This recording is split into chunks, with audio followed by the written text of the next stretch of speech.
Parfait. Donc, première des choses, on va faire des rotations, okay, au niveau des poignets. Les mains ouvertes, excusez-moi, les mains ouvertes pour commencer.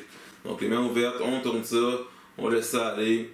Donc, pour avoir un certain blood flow, échauffer les poignets. Est-ce qu'à toutes les fois, il faut faire ça quand on veut soigner notre avant-bras? Pas nécessairement, mais c'est que ça permet de pouvoir faire circuler le sang un peu. On aurait dit qu'on est dans une secte. Que quelqu'un arrive là, puis ouh! C'est pas de voir à l'écran. On ferme les poings. Même chose, on ferme les poings. Quand on ferme les poings, on met les pouces à l'extérieur des mains. C'est ici. Donc, les pouces à l'extérieur. Ça fait ça craque un peu au niveau des poignets, qu'il y a des drôles de sons qui sortent de là. Good job, good job. Il reste pas long, encore 5 secondes. Excellent. De l'autre côté maintenant, les bras relax, les mains ouvertes, on fait ça tourner, on laisse ça tourner, ça part au vent. On laisse ça tourner. Good job, good job.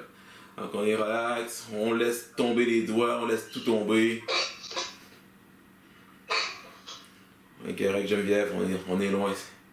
On sera pas contaminé, c'est correct. Mon masque. Ouais, ton masque. Ton masque, Geneviève. Tu prêtes, la gang? Les poings fermés. Oh, ça ralentit un petit peu les poings fermés. On fait des belles rotations. On va un petit peu moins vite, des belles rotations comme il faut. Travailler tous les angles. On va être le plus efficace possible. Continue. Il reste 15 secondes. 15 petites secondes.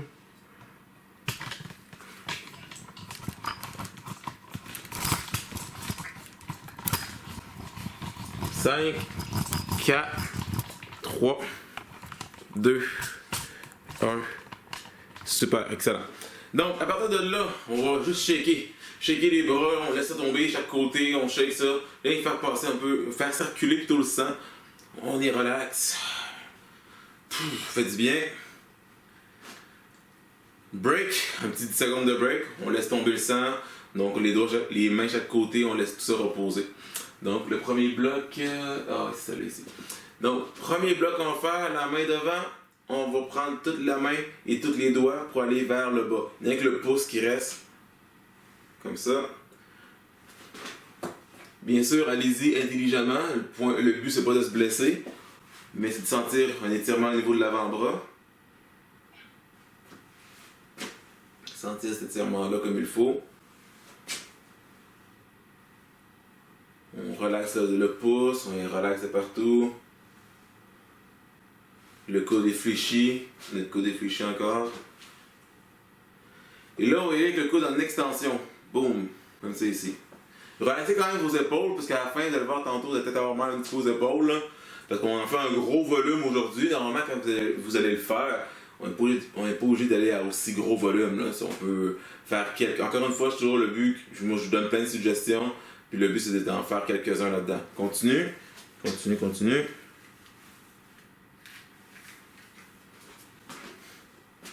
Excellent. L'autre côté maintenant. Même chose, le coude fléchi, les doigts vers en bas. On change de main donc. Coude fléchi, légèrement fléchi le coude, donc je n'aime pas qu'on le barre. On est relax. Les doigts vers le bas.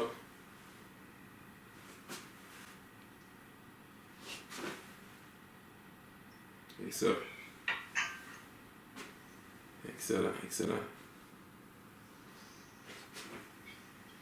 Donc maintenant, on va y aller avec le coude barré. Boum. Comme ça ici. Ça va augmenter la tension. N'oubliez pas de garder votre main, les doigts vers le bas, non pas les doigts sur le côté. Des fois, on a tendance un petit peu à tourner. On va vraiment amener les doigts vers le sol. Le coude barré. On essaie de se détendre un peu. Je sais que c'est un peu fatigant pour l'épaule. On relaxe. Il reste 10 secondes.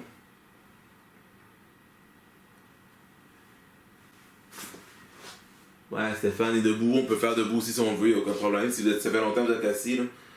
Ok, on relaxe tout ça. On shake. Wouh! On shake ça, mes amis. On laisse passer le sang. On fait circuler le sang. Comme si on avait Parkinson un peu. On bouge ça. Là. Crise d'épilepsie. On bouge ça. On bouge ça. On bouge ça. 10 secondes. 10 secondes. Good. Fait qu'on secoue un petit peu les mains en bas aussi. On peut secouer les mains. Exact. Puis gardez vos mains vers le bas aussi. Hein, c'est important pour que le sang puisse mieux circuler. Super. Les mains, la main vers en haut, on va venir prendre les doigts et on va venir tirer maintenant. Pour certaines personnes, ça va être plus difficile, pour d'autres, ça va être plus facile. Tout le monde est un petit peu différent là-dessus. Puis, tantôt, je vais parler de ça aussi, de certains tests qu'on peut faire pour savoir si on a des futures problématiques. En fait, quand les gens ont des problèmes de tunnel carpien, qu'est-ce qui va arriver? C'est souvent le pouce, index majeur qui vont commencer à engourdir. Surtout, ça commence avec la nuit au départ. Là. On bloque le coude. Ça commence avec la nuit. Après, ça se passe plus durant la journée. Dans des cas plus graves, qu'est-ce qui va arriver, c'est que la force d'appréhension va diminuer. Donc, tu vas échapper des choses, tu vas échapper des objets.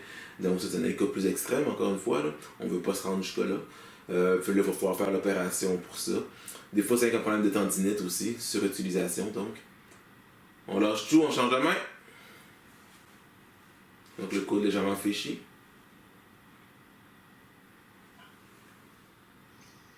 Est-ce que ça fait mal quand vous tirez? Puis quand on avait les doigts vers en bas, ça faisait du mal? Ou plus, ou moins? Ben, ça tire, mais ça fait pas mal. Ok.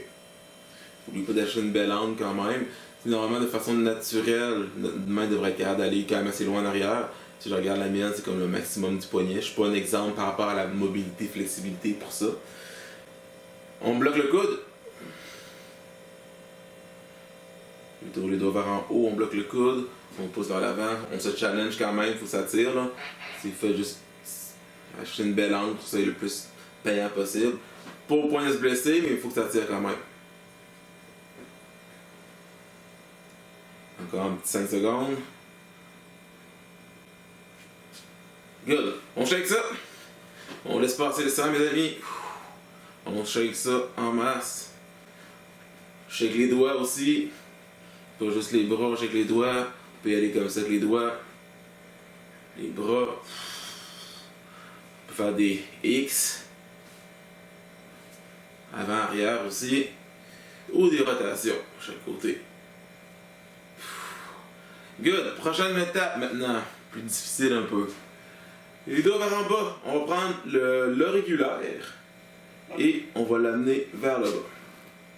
Là, on va avoir le coude barré si vous êtes capable. Sinon, c'est pas grave si c'est pas barré complètement. On va tirer sur un doigt. Là. Le but, c'est pas de se briser le doigt. Là. Allez intelligemment. Mais on veut quand même tirer pour que ça soit payant quand même. Et ça, on tire en masse vers le bas. Challengez-vous sur l'angle. Exact. C'est comme une torture en fait. Il y a ça dans les films des fois, là. On va te casser le doigt. On y va avec l'annulaire. Lui souvent il va tirer un petit peu plus. Prenez-vous une bonne prise sur votre doigt, là, pas juste le bout du doigt, là, pour essayer de prendre l'ensemble du doigt complet pour avoir un meilleur grip. Bien tirer. Good job, good job, good job. On y va avec... Comment? C'est quoi la différence entre tous les doigts en même temps et juste un doigt? Ok, ouais, en fond, c'est que. On va avec le majeur. En fond, c'est qu'on va travailler tous les extenseurs du. Fond, chacun des doigts est relié avec l'extenseur qui passe sous le poignet. Quand il va en masse, on n'est pas. Comment je vais dire ça? On ne cède pas chacun des doigts comme il faut, en fait. Puis l'extenseur n'est pas la même angle non plus. Là, comme tous les autres sont relax, puis lui qui est sous tension est vraiment. On va chercher un angle beaucoup plus prononcé aussi. Là. Alors que là, quand on tire sur notre majeur, on a une belle angle, on peut tirer, on y va avec l'index. Tantôt qu'on fait l'ensemble, la douleur ou l'extension est beaucoup moins grande. Quand tu as juste un doigt, tu peux vraiment te concentrer là-dessus. Puis tout ce qui est autour de l'extenseur aussi est amené à être étiré aussi. C'est-à-dire que quand c'est la masse au complet de la main, ben, il n'y a pas la séparation, si on veut, de chacun des doigts.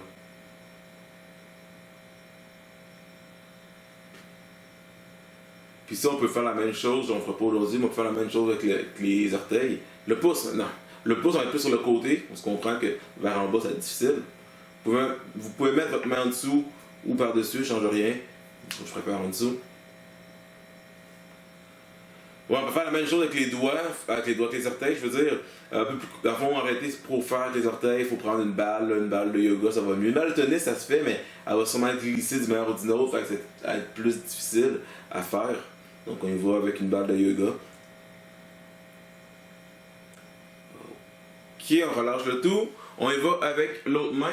Je vais repartir mon timer. Parfait. Donc on y va avec le régulier avec l'autre main. Ouais, à fond, avec la balle de tennis qu'on fait, avec la balle de yoga, excusez, à fond, il y a le mur est ici. On va mettre la. Pendant que vous faites ça, il faut vous le dessiner.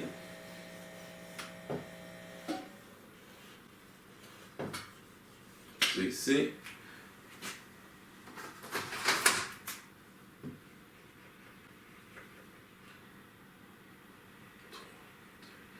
C'est ici. On change de doigt. On y va avec l'annulaire.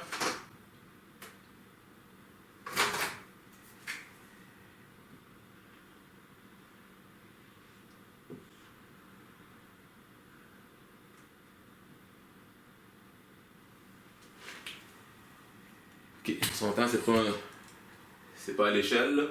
C'est pas un pied normal, ça, là, mais c'est un pied. Alors, on change de doigt, on y va avec le majeur. Normalement, quand vous le faites avec les orteils, c'est une jambe en passant. Est-ce que vous voyez bien? Il y a des pantalons, alors plus d'une jambe.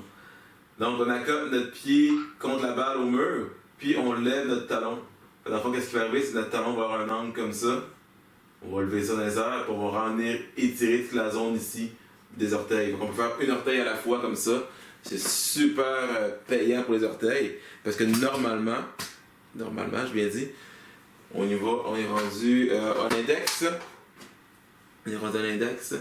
Normalement, on devrait être capable, avec les orteils, de pouvoir jouer du piano comme avec les mains, de pouvoir vraiment avoir une mobilité de chacune des orteils. Donc on fait cet exercice avec la balle de tennis ou la balle de yoga. Donc c'est super efficace. Pas évident à faire. En fait, si t'as pas de balle de yoga, c'est quand même tough. Comme je disais tantôt, ça glisse beaucoup une balle de tennis là, pour pouvoir faire ça. Mais ça se fait quand même. Mais vous allez voir, ça fait vraiment du bien. Puis on peut faire l'ensemble du pied aussi également. L'autre côté pour le pouce, le dernier. Donc, c'est sûr que les muscles ont le fascia, dans le fond, de l'enveloppe du muscle est important. Donc, pour vraiment venir le masser comme il faut, tantôt, c'est ça qu'on va faire comme finale, comme finalité. On va venir masser l'enveloppe du muscle. Good, on secoue. On secoue ça. Excellent. Et là, on va y aller avec l'autre main vers le haut, le petit doigt. N'oubliez pas de prendre l'ensemble de la main. Prendre l'ensemble du doigt, excusez. Comme ça. Ceux qui sont. À fond, Crème Geneviève va nous le dire, en fond. Peut-être que ça arrivait comme ancienne massothérapeute. Se faire masser les mains et les pieds, super important. On change de doigt. Super important. Puis des fois qu'on voit sur le massothérapeute, on oublie ça un peu. On pense souvent à masse-moi le dos, les épaules, trapèze. Souvent, les gens pensent souvent à ça. Mais en réalité, main, doigt, super important. Ça fait une grosse différence. Puis des fois, on oublie les mains. Puis les mains et les pieds sont pas mal utilisés tous les jours. Là. Utilisés en grosse quantité là, pour des tâches plus massives ou des tâches plus précises. Mais ça reste qu'ils sont toujours surutilisés. Majeur.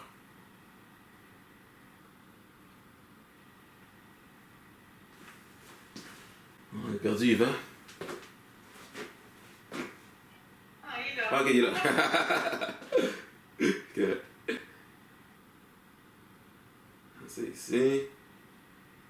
Est-ce qu'il tire plus celui-là?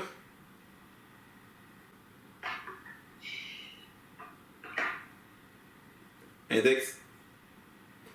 Ok, ça tire plus vers le haut, vers le bas? Vos mains? Le bas. Bas. Les autres?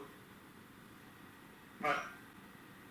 Vers le bas? Je vois plus la différence que tantôt. J'ai plus l'impression que ça tire dans la main. Tu sais, tantôt, c'était vraiment à l'avant-bras, mais là, je le sens travailler dans la main. Dans le creux de la main, là? Ouais. Exact. Le pouce. Le pouce, toujours un petit peu tricky à prendre. On sent, c'est bon pour ma part, le pouce, je le sens un petit peu moins. À part quand on va faire la main droite, je vais le sentir plus parce que je sens qu'il y a moins de nécessité. Donc tout le monde est un peu différent là-dessus. Pour une belle angle, une belle prise aussi. Good, on relâche ça, on bouge un peu les épaules, ça fait du bien. Fait que oui, on fait longtemps présentement aujourd'hui. Normalement, c'est pas aussi, un aussi gros bloc. Mais là, nos épaules embarquent tranquillement pas vite. Là. Puis on veut pas travailler nos épaules là, ici. On veut faire nos avant-bras. Good. Auriculaire, main droite. Ou l'autre main, tout dépendant de ce que vous êtes rendu. Les doigts vers le haut, hein. Donc on relâche les autres pendant ce temps-là. De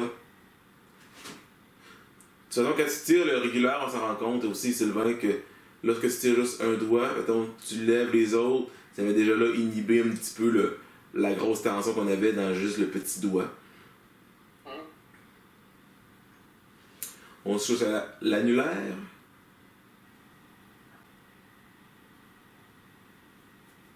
C'est ici.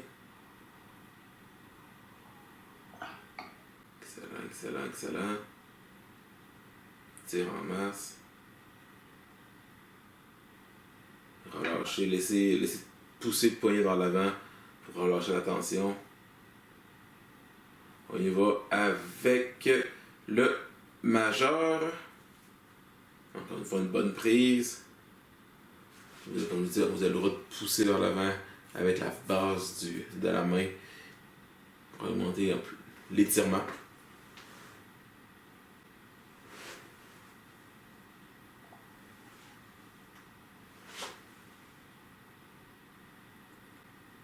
Est-ce que vous avez eu le temps de faire, ou vous avez eu l'opportunité de refaire les étirements des pectoraux un petit peu? Oui. Good. Les autres? Index? Ouais. Non. Puis la musculature pour le dos? Est-ce que vous avez le temps de faire la musculature pour le dos aussi? Non? Good. Non, c'est gelé. C'est moi qui ai gelé ou hein? Je pense que je vois tout le monde, sauf Pascal. Oui, c'est gelé. Est-ce que vous me voyez? Il est gelé. Ouais, c'est lui qui a planté. Ah ouais, that's good. Est-ce que vous m'entendez? Ah oui, ok, t'es revenu. Ok, ouais, excusez-moi, c'est bizarre. Je vois que c'est rien parti pourtant. Ok, l'autre côté. Pas l'autre côté, mais le pouce. Ah, désolé. Je vais me plaindre de mon fournisseur d'internet d'abord. Good. Dernière étape, en fait, elle n'est pas super compliquée. Je vois rien que... Mon but, en fait, est de me placer comme ça ici, la main vers le ciel. Et de là, avec mon avant-bras, donc avec le coude, donc pas avec la pointe, mais avec la partie osseuse, de venir masser mon avant-bras. Donc, je peux faire des allers-retours. Comme je peux faire des mouvements de cisaillement, je peux faire des cercles. Donc, j'ai différentes choses que je peux faire. Le but, c'est de se faire du bien. Et, dans le fond, mon avant-bras est ici. Je peux venir travailler mes angles un petit peu chaque côté. Donc, je peux tourner ma main, je peux me déplacer. Donc, allez-y, on masse avec l'os. Jusqu'au poignet, on va le plus loin possible. On masse là-dedans. Allez-y avec le coude, le poignet, changez l'angle un peu. Et, plus qu'on va être proche du coude, plus ça va être très musculaire, plus raide un petit peu. Encore un petit 10 secondes. Good. Ensuite, on tourne la même main. On va faire l'autre côté. Travailler. Il faut faire les extenseurs et les fléchisseurs du poignet. C'est important de faire les deux. Encore une fois, pour y aller avec le coude. Pour y aller avec la partie osseuse, donc la partie de l'avant-bras de l'autre main. Pour y aller plus chirurgical avec la pointe du coude aussi, si vous voulez. Donc, il y a différentes façons de faire. Allez-y selon vos douleurs aussi. Ça fait vraiment trop mal. Allez-y plus qu'une surface plus grande de l'os. Excellent. On retourne la même main. On retourne. Puis là, on va aller avec la pointe de l'os. On va venir masser l'intérieur de la paume de main. Donc, on va aller ça tantôt, là. Donc, allez-y. Rotation ou cisaillement ou aller-retour. On veut brasser ça là-dedans. On brasse la soupe un peu. On peut aller chercher la partie plus charnue au niveau du pouce. Au niveau de l'index aussi, beaucoup de souris. Hein? Fait que là, on va faire tout le tracé des extenseurs, des doigts. On a parlé de ça tantôt quand Sylvain me demandait on fait-tu un doigt à la fois versus toute la main. Mais là, quand on y va avec la pointe du coude, on peut vraiment y aller entre les doigts plus chirurgical pour en prendre le temps de bien masser. Fait du bien? Change de bras. Donc on fait la paume de main vers le ciel. Réalisez aller-retour. La plus grande surface possible. Jusqu'au poignet. On change les angles un peu des bras. On masse là-dedans, on masse.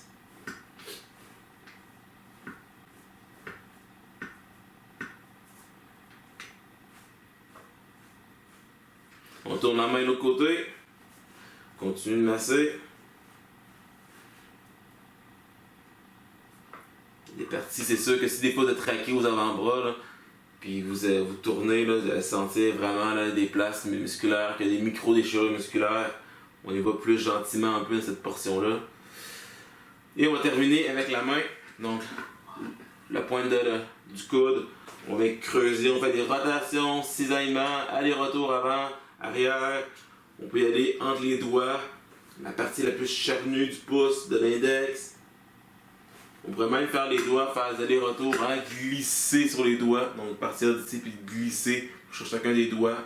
Donc c'est vraiment un moyen de pouvoir s'auto-masser sans que ça soit trop compliqué, puis sans trop forcer non plus. Parce qu'on y va juste avec le poids du corps et le coude. Là, c'est sûr que si vous êtes sur vos bureaux de travail, c'est plus raide un petit peu. Mais lorsque vous allez le faire sur un divan ou quoi que ce soit, ça va être beaucoup plus facile. Donc, je vais vous laisser là-dessus, gang. Fait que ceux que ça leur fait du bien, continuez tout simplement. Sinon, on va tout simplement se voir next week. C'est bon, merci. Good.